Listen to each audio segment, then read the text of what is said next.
Bom dia, pessoal. Hoje a gente vai estar falando sobre atenção primária e, paralelo à atenção primária, a promoção da saúde. E aí a gente tem aqui o conceito, né? O que é atenção primária? Atenção primária à saúde é o primeiro, escreve aí, o primeiro nível de atenção em saúde e se caracteriza por um conjunto de ações de saúde no âmbito individual e coletivo que abrange. Lembra que na nossa primeira aula eu falei que nós teríamos 4 pilares. Esses 4 pilares são fundamentais na nossa disciplina de saúde coletiva, que a gente fez até a siglazinha, lembra? PPTR, que é promoção, prevenção, tratamento e reabilitação em saúde. E aí, além desses 4 pilares, nós temos também na atenção primária à saúde a proteção da saúde. E tudo isso vai buscar o quê? Redução de danos e também a manutenção da saúde. Na manutenção da saúde entra aí, né, o tratamento e a reabilitação. E aí sobre a Política Nacional de Atenção Básica. O que tem, né? O que fala a Política Nacional de Atenção Básica? Ela tem a atenção básica como primeiro nível de atenção do sistema de saúde. Então, anota, memoriza. Quando nós falarmos de primeiro nível de atenção do sistema de saúde, nós estamos falando de atenção básica. Ela é responsável por responder às demandas de maior prevalência e relevância, contato preferencial dos usuários, principal porta de entrada e o centro de comunicação das redes de atenção à saúde. Oferta atenção à saúde das pessoas, atua sobre os determinantes da situação de saúde e é desenvolvida com alto grau de descentralização nos territórios onde as pessoas vivem. Tá, professora, mas o que quer dizer tudo isso? A unidade básica de saúde é a nossa referência em saúde primária, na atenção primária. Então, antes de tudo, antes de policlínicas, né? Aqui no nosso estado nós temos as URAPs, né? Que são as unidades de referência de atenção primária. Nós temos as UPAs, né? Então, antes de nós irmos em qualquer uma dessas unidades, né? Contando que mais à frente a gente vai estar falando que não seja uma urgência, uma emergência, né? A gente vai estar se direcionando à unidade básica de saúde. Na unidade básica de saúde, como coloquei aqui, eles também ofertam a atenção da saúde atuando sobre os determinantes da situação de saúde. Lembra que na aula passada nós falamos sobre essas determinantes, né? Que elas vão além do estado físico, mental. Ele vai abordar também moradia, questões alimentar, questões de desemprego, de vulnerabilidade social. Então, vai abranger, como a gente viu também na nossa escala, né?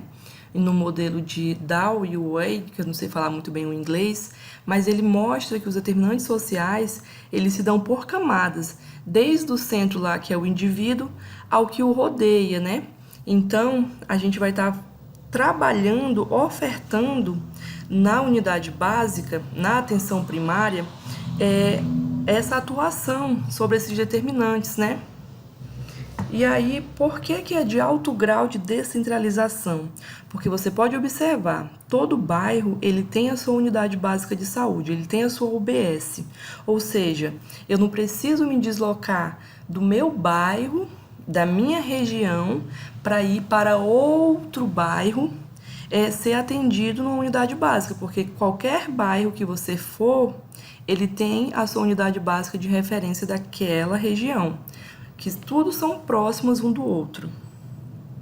Então, a descentralização, ela traz isso, ela tira do centro apenas uma unidade e coloca várias, né, que possam atender às demandas de cada regional.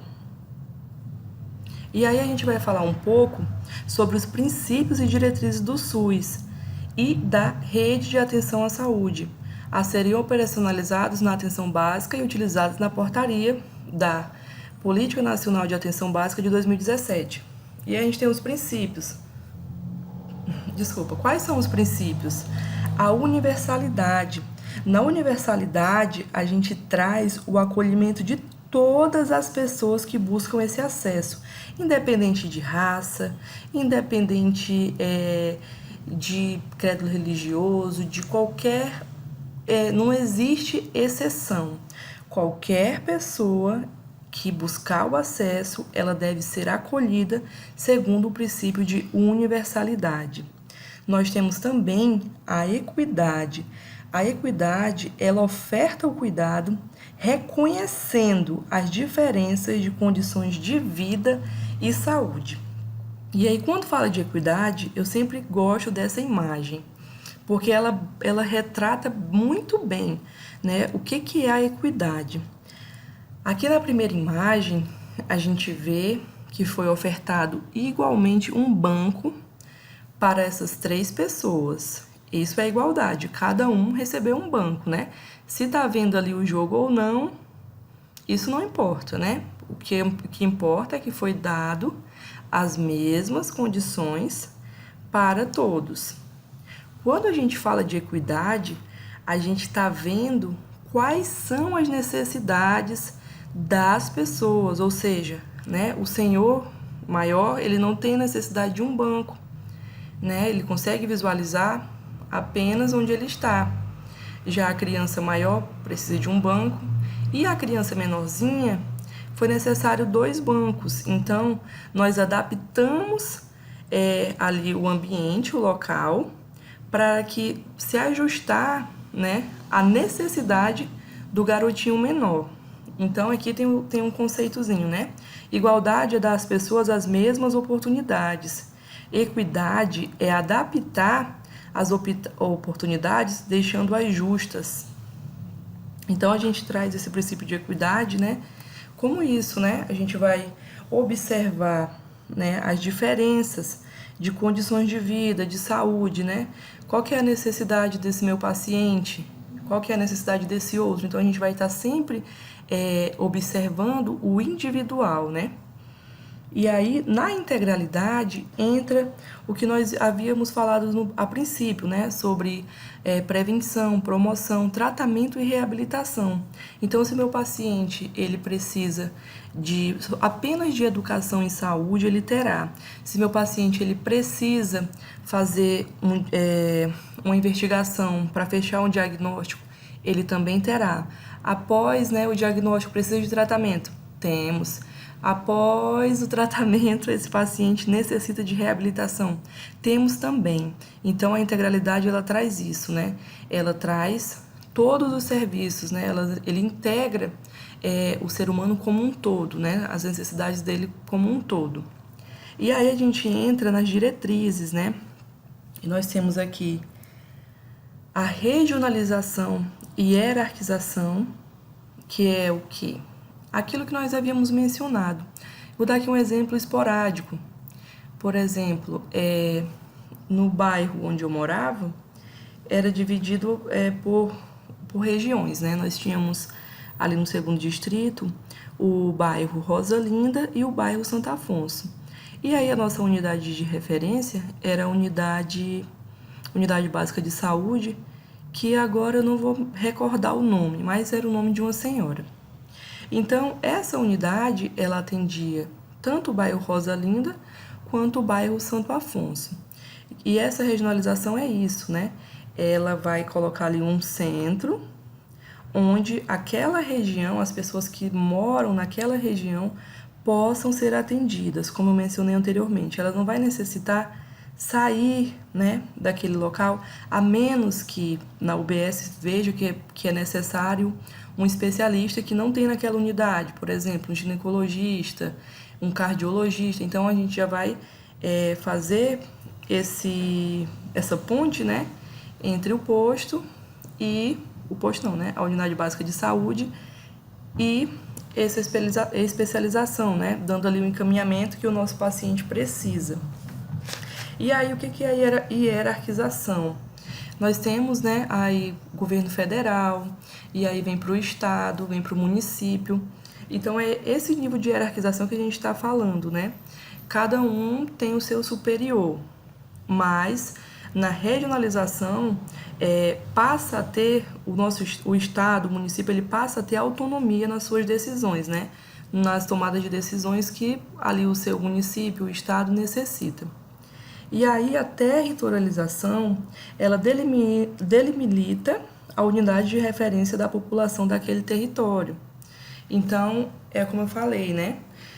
Aqui, ali no bairro, na verdade não, né? Na verdade, no 2º distrito, nós temos a URAP Cláudia Vitorino, que é a unidade de referência de atenção primária.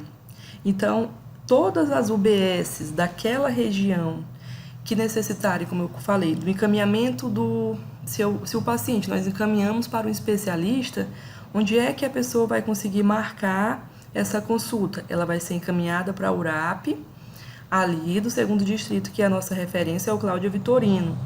Então, cada região, cada território tem a sua unidade de referência. Ela não vai precisar sair lá do 2º distrito para ir para o 1º distrito, por exemplo, para ela ir lá no Barral, que é já uma unidade, vamos dizer assim, do 1º distrito, para que ela marque essa consulta com o especialista. Não. Dentro do território onde ela mora, né, ela vai ter uma unidade de referência. Então, a territorialização, ela traz isso, ela delimita uma unidade de referência naquele território. E aí, a população adscrita seria uma população, né, ali que submissa, né, que subjetivamente que abrange, né, os nossos cuidados. E aí entra o cuidado centrado na pessoa, que busca explorar a doença, entender a pessoa como um todo, elaborar um plano, né, conforme os dados, né, a anamnese dessa pessoa, a gente vai fazer um plano e vai intensificar a relação. Então, nesse cuidado centrado da pessoa, a gente está buscando um vínculo com o paciente, né? Saber toda a sua trajetória, né? Seu histórico, como eu falei, a anamnese, e em cima disso fazer um plano de saúde e aí manter o vínculo com esse paciente. A resolutividade, né? Como o próprio nome já diz, é a resolução, né? Se o meu paciente chegou ali com um problema, eu preciso, né, traçar um plano e, consequentemente, resolver. A longitudinalidade do cuidado, ela quer dizer o cuidado a longo prazo, como, por exemplo, eu já estive, né, na unidade básica de saúde do meu bairro, anterior à minha gestação. E ali eu fui atendida, né, e tinha todos os dados pertinentes à minha vida antes da gestação. Então, quando chego na gestação, né, tenho novamente ali as anotações de todos os meus dados, né, todas as aferições de sinais vitais. Então, no momento que for necessário, né, olha, o que a minha paciente tem? Olha, aqui nesse momento ela tinha, né, isso, aqui na gravidez ela teve isso, no pós-parto isso. Então, esse cuidado a longo prazo, ele traz toda a nossa ficha, né?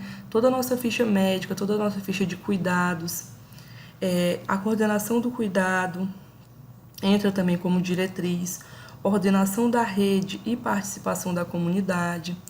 Lembra que lá na 8ª conferência, né, nós temos a participação da comunidade nessa conferência, o que fez, né, toda a diferença. E até hoje nós temos também, nas conferências de saúde, a participação da comunidade. E ela não deixa de ser importante e de acontecer aqui na atenção básica,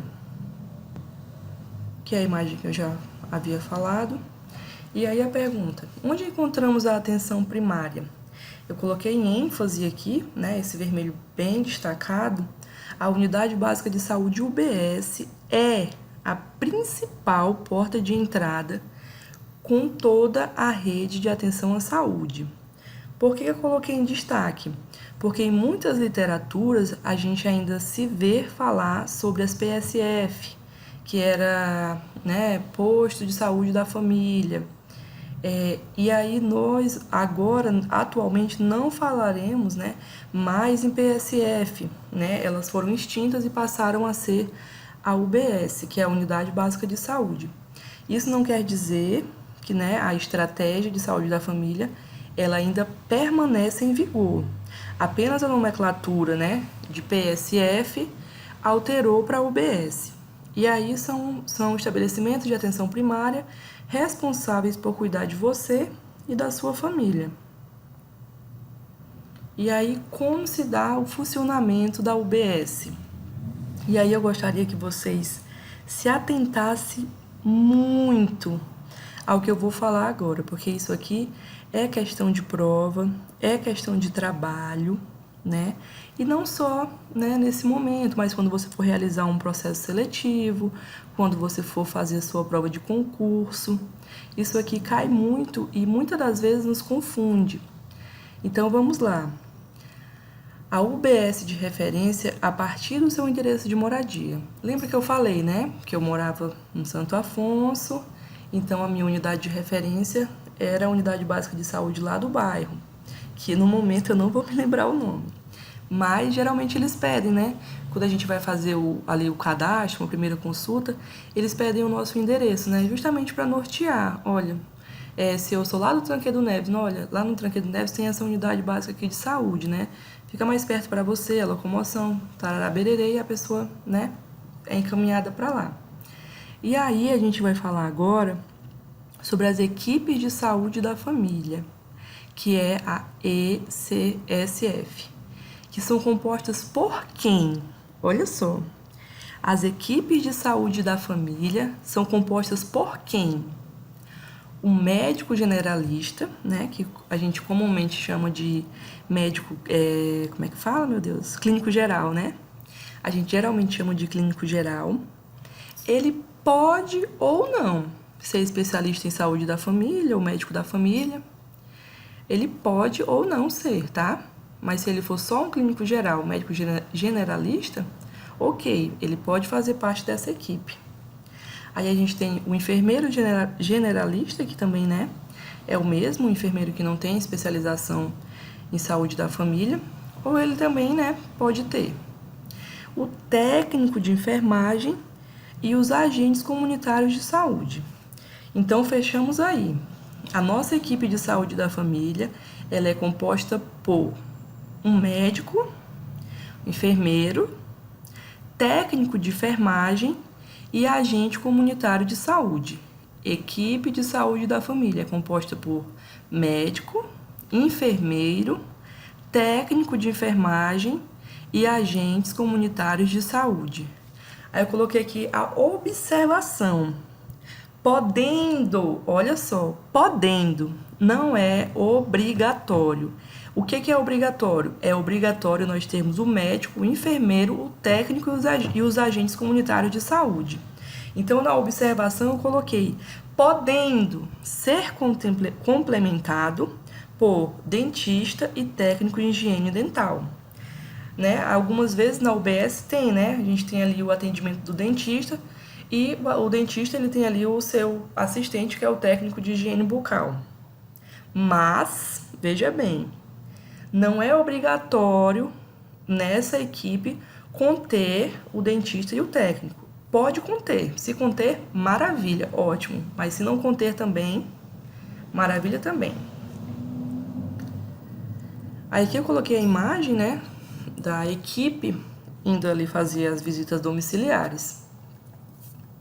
E aí abaixo, né, a estratégia da saúde da família, que a gente tem a família, tem aqui, né, vamos dizer aí, uma enfermeira, um técnico de enfermagem. E aí, continuando, né, dentro dessa atuação, né, da atenção básica, nós também temos o NASF, que é o Núcleo de Apoio à Saúde da Família. Esses profissionais, eles podem atuar conjuntamente com apoio e auxílio das equipes dos núcleos ampliados de saúde da família e atenção básica, NASF, que contam com profissionais de outras especialidades, fonoaudiólogo, psicólogo, terapeuta ocupacional, fisioterapeuta, farmacêutico, nutricionista, assistente social, de acordo com as demandas em saúde. Ainda falando sobre o NASF, a gente tem o NASF na URAP Cláudia Vitorino, né? É a que eu conheço. E lá no NASF, eles atendem 4 UBS do 2º distrito. Então, é assim, né? Ali, vamos dizer que nós, como equipe da saúde da família, fizemos visitas domiciliares e detectamos ali, né, uma família onde houve abuso sexual. E aí a gente solicita ao NASF um atendimento psicológico. Aquela família, naquele momento, precisa desse atendimento. Ou então, a gente vê ali um paciente, né, que está nessa visita domiciliar, um paciente ali alcoólatra, né? Então, nós precisamos inserir ele ali num grupo de alcoolismo, né? E aí o NASF, ele também tem esses grupos, né? Antes da pandemia, o NASF estava tendo ia começar, né, um grupo de obesidade, outro de depressão, ansiedade e síndrome do pânico nas mulheres. Então, o núcleo de apoio à saúde da família NASF, ele também, né, entra com essa coparticipação de grupos, né? Então, se eu observo ali que um paciente que eu visitei, ele tem esse problema com alcoolismo, né? Eu posso estar encaminhando, posso estar conversando com o NASF. Olha, NASF, eu fui ali, né, em tal bairro, em tal lugar, e essa família está assim, assim, assado. Entra também a questão da vulnerabilidade social. Se eu vejo ali que, por exemplo, né, um pai de família faleceu, aí ele era o único provedor daquela casa, a família ficou sem assistência, né, financeira. Eu posso entrar ali com um pedido de benefício, né? Então, nós, enquanto equipe da saúde da família, nós vamos observar as necessidades das nossas famílias, né, que nós visitamos. E aí nós repassamos isso para o NASF. E aí o NASF entra, eles têm um cronograma, por eles atenderem 4 UBS, né, eles têm um cronograma, né, de visitas. E aí eles vão agendar, né, olha, vamos agendar aqui, né, nesse bairro tal, na UBS tal, tá precisando desse atendimento. Então, é assim que funciona, né? O NASF, como o nome já diz, ele é um apoio, né? Ele auxilia na saúde da família. E aí, mais uma vez, eu peço a atenção de vocês total, porque isso aqui também embaralha muito nas provas, que é o quê? Cada equipe de saúde da família deve ser responsável por, no máximo, 4.000 pessoas.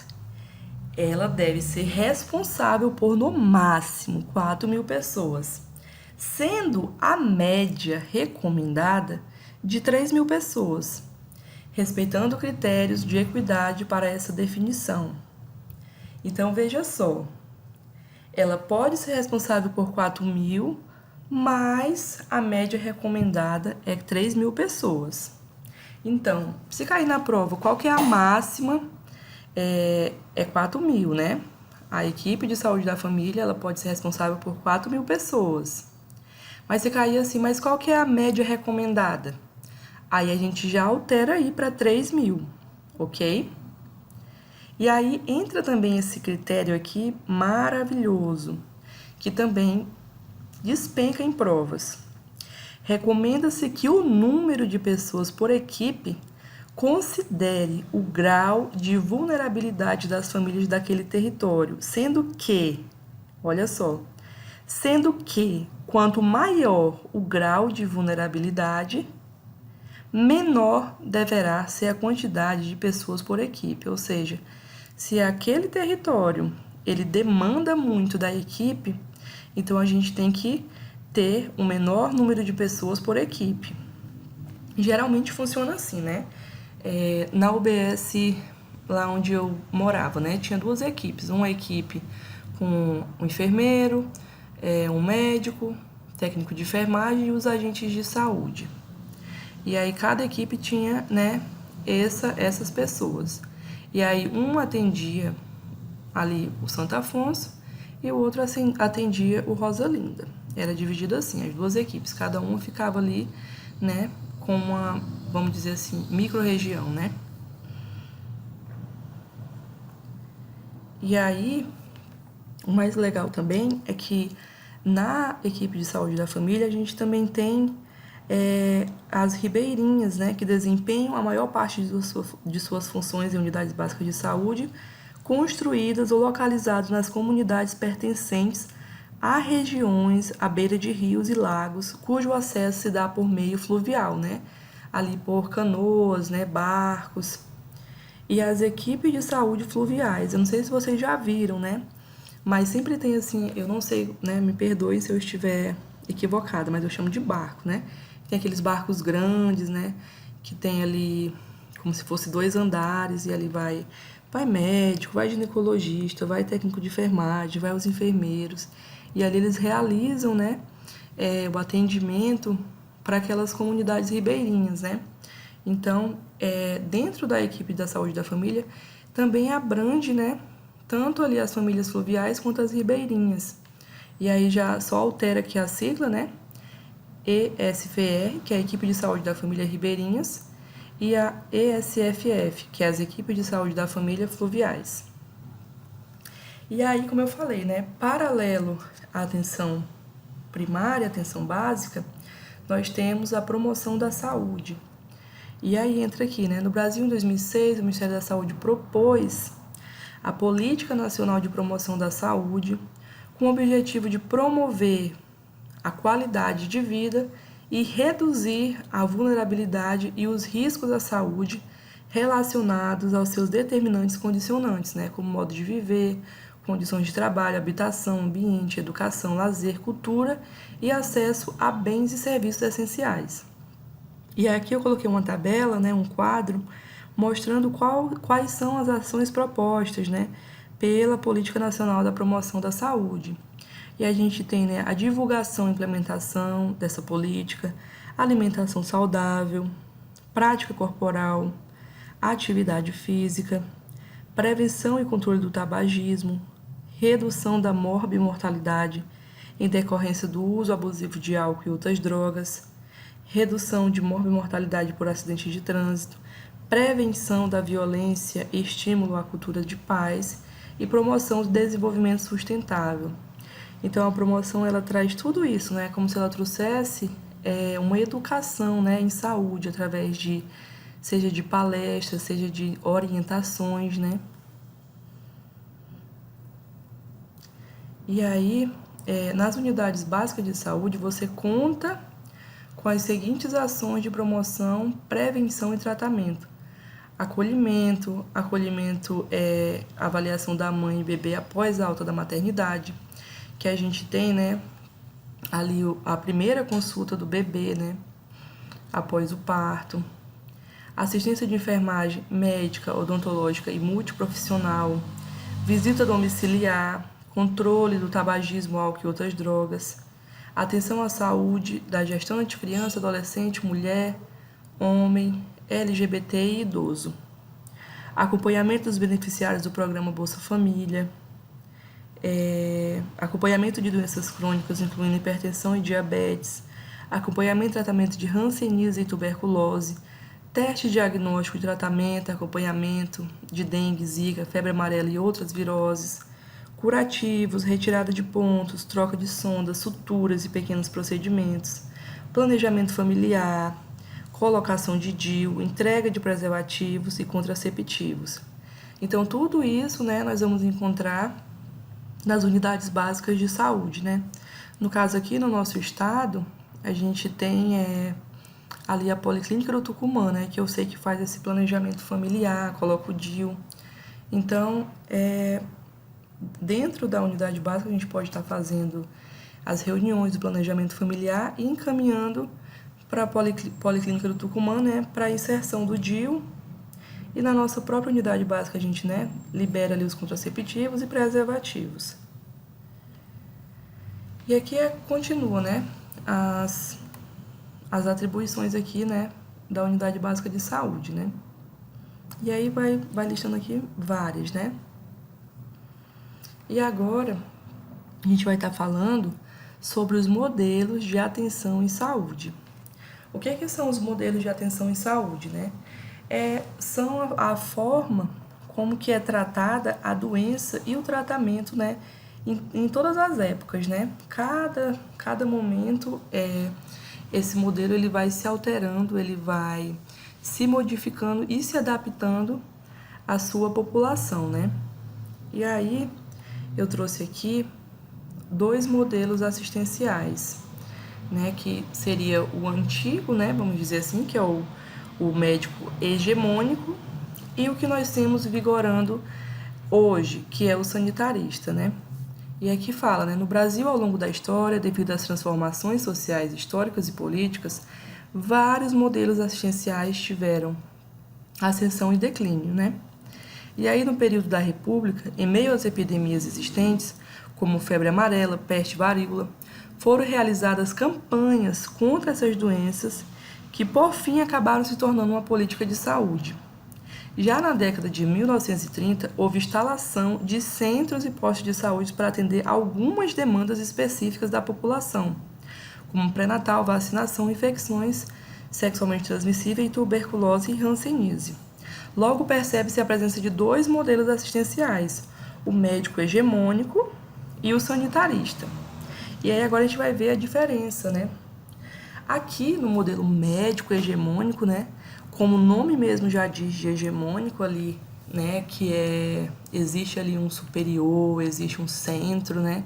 O médico ele era o único que prestava assistência aos pacientes. E esses pacientes não era qualquer um, não. Os postos de saúde, eles só existiam, né, na zona urbana. E aí não abrangia, né, toda a nossa população e causava muita revolta, né? E aqui no modelo hegemônico, eles despertavam muito esse consumismo, né?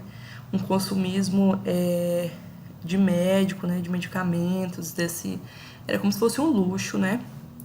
Ter ali o médico e ter uma assistência à saúde, né? Já no modelo sanitarista, a gente tem o que nós temos hoje, né? Programas de agente comunitário de saúde, programa da saúde da família, campanha sanitarista, vigilância sanitária e epidemiológica. Então, o modelo sanitarista, ele se refere a isso, né? A buscar, ali como a gente falou anteriormente, determinantes sociais, a buscar quais são os agravos, quais são as doenças, né?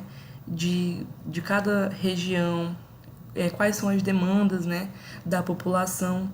E conforme seja, né, conforme essa coleta de dados, vai trazer, né, a prevenção, vai trazer promoção. Então, o modelo sanitarista é tudo que nós vemos falando, né, ao longo das nossas aulas, né?